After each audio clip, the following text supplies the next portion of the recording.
ভালোবাসার জন্য জীবন দেওয়ার কারণে এই কূপটি ইতিহাসের পাতায় অমর হয়ে রয়ে গিয়েছে। হ্যাঁ, টেকনাফ থানায় অবস্থিত মাথিন এবং ধীরাজ ভট্টাচার্যের প্রেমের সাক্ষী মাথিনের কূপ সম্পর্কে আজকে আপনারা জানতে চলেছেন। ধীরাজ ছিলেন একজন কলকাতার সুদর্শন পুলিশ কর্মকর্তা, যিনি বিংশ শতাব্দীর প্রথম দিকে টেকনাফ থানায় বদলি হয়ে আসেন। থানার সামনে ছিল টেকনাফের একমাত্র কূপ, যেখান থেকে ভোর সকালে গ্রামের তরুণীরা পানি নিয়ে যেতেন। এখানেই ধীরাজের সাথে মাথিনের প্রথম দেখা। মাথিন ছিলেন টেকনাফের জমিদার ওয়ান্তিনের একমাত্র মেয়ে। ধীরে ধীরে তাদের মধ্যে কথা বাড়তে থাকে। প্রায় প্রত্যেক দিনই তারা একে অপরের জন্য অপেক্ষা করতেন।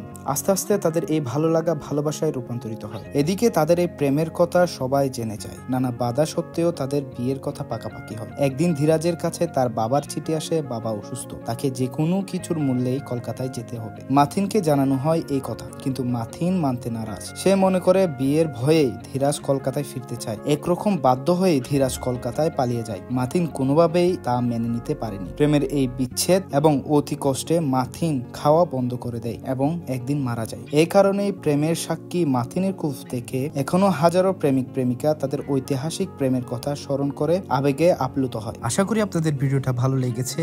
দেখা হচ্ছে নতুন কোনো ভিডিওতে। ততক্ষণ পর্যন্ত সবাই ভালো থাকুন, সুস্থ থাকুন। আল্লাহ হাফেজ।